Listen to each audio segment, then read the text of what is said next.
Você já se sentiu sem energia durante um longão, ou um outro treino, ou uma prova? Muitos corredores comem qualquer coisa na noite anterior ao treino, antes do treino, e depois reclamam de fadiga, ou que tá com dor de barriga durante o treino. E o problema não é falta de fôlego e nem preguiça. Muitas vezes é só a estratégia nutricional que está inadequada. Eu sou o Leonel Tramontini, aqui eu falo sobre corrida, mentalidade e como a nutrição pode destravar o seu desempenho na corrida e pessoal. Eu estou me formando em nutrição, ano que vem eu já começo a fazer os meus atendimentos. Então me acompanha aqui, se inscreve no canal do YouTube, me acompanha no Instagram, que lá eu posto com mais frequência e você pode ter contato direto comigo. Hoje eu vou te mostrar a quantidade correta de carboidratos que você deve comer antes da prova ou de um treino mais longo que você for fazer, para evitar erros comuns da maioria das pessoas e você conseguir sair na frente. Primeiro, você precisa entender como funciona o nosso corpo. Daí você vai entender a importância de ter a quantidade correta de carboidratos.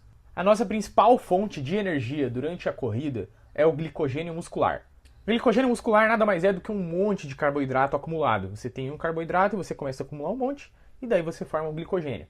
Quando a gente está na corrida, esse glicogênio vai sendo degradado até ele virar glicose. Virando glicose, aí sim o nosso corpo vai metabolizar e transformar em energia. Só que esse estoque ele é limitado. E principalmente em corridas de mais de uma hora, a gente começa a depletar uma quantidade muito grande, por isso é importante repor. Só que a quantidade que você ingere antes para ter um estoque de glicogênio é tão importante quanto. Se você tiver um bom aporte de carboidratos, você vai ter um bom aporte de glicogênio muscular, e aí você vai ter mais energia no seu treino, na prova, vai conseguir performar melhor. Dá muita diferença, eu sinto isso na prática. Antes de prova, é muito comum a galera ir comer pizza, macarrão é bem clássico também. Hoje em dia, o que a galera fala muito antes das provas, ali uma hora, meia hora antes, pão com doce de leite, geleia, fruta com mel, todas essas coisas. Tá, é legal consumir um bom aporte de carboidratos? É.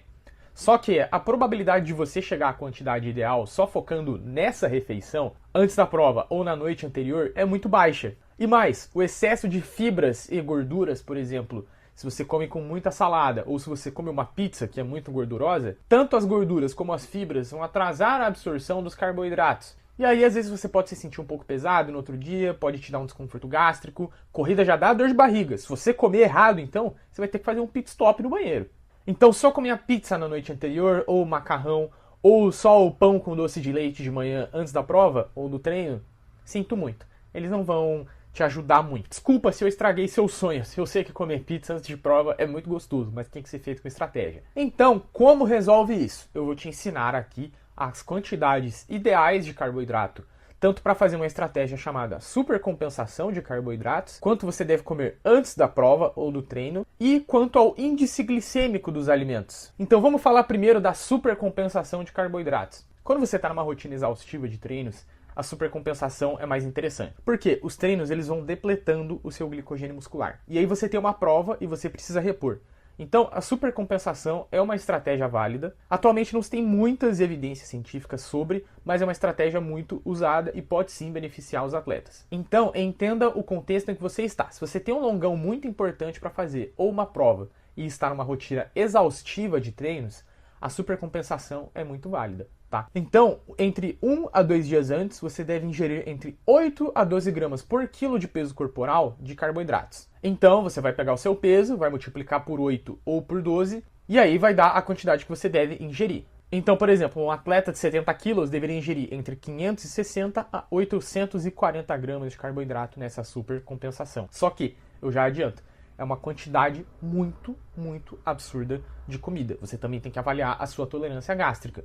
E outra, indivíduos muito pesados, essa estratégia já fica muito difícil. Por exemplo, um indivíduo de 100 quilos teria que comer entre 800 a 1.200 gramas de carboidrato. E eu não estou falando de 800 gramas de arroz, é 800 gramas de carboidrato. Para você atingir isso com comida é muito difícil. Então você tem que pesar isso também. Pô, será que isso é viável? Agora, a estratégia pré-prova ou pré-treino, ela já é mais fácil. Você deve ingerir entre 1 a 4 horas antes do seu treino ou prova, entre 1 a 4 gramas de carboidrato por quilo de peso corporal.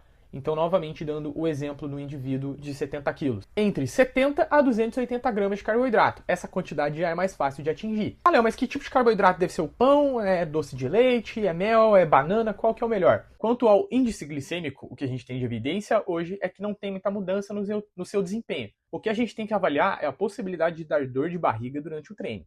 Então, por exemplo, tem uma amiga minha que ela sente muita dor de barriga se ela come pão antes do treino. Então, pô, o pão já não é legal para ela. E quanto ao índice glicêmico, o tipo de carboidrato não é o fator mais importante. Alto ou baixo índice glicêmico, tanto faz. Não altera muito o desempenho. O mais importante é você atingir a quantidade de carboidrato adequada e respeitando a sua tolerância gastrointestinal. Então, resumindo, você tem que bater a quantidade ideal no timing correto. Mas lembrando, você não deve ficar focando só no pré-prova ou pré-treino. O importante é você focar na sua alimentação toda. Vai deixar você melhor nos treinos, consequentemente, seu desempenho na corrida vai melhorar. Todos esses cálculos que eu ensinei aqui é a parte que você consegue aplicar sozinho. Calcular a quantidade de carboidratos ideal e planejar o que fica melhor para você no pré-treino. Só que a solução completa de ajustes individuais de alimentos, horários, tolerância, ela só acontece com precisão com acompanhamento nutricional. No próximo ano você pode estar fazendo um acompanhamento personalizado comigo, que leva em consideração seu peso, preferências, a sua rotina de treinos, de trabalho, tipo de prova que você quer fazer, e desse jeito fica mais fácil de bater seu RP, ter um ciclo de maratona mais seguro. Enfim, se você gostou desse vídeo, já deixa seu like aqui. Eu falo sobre corrida, mentalidade e como a nutrição pode destravar o seu desempenho, tanto na corrida quanto na vida pessoal.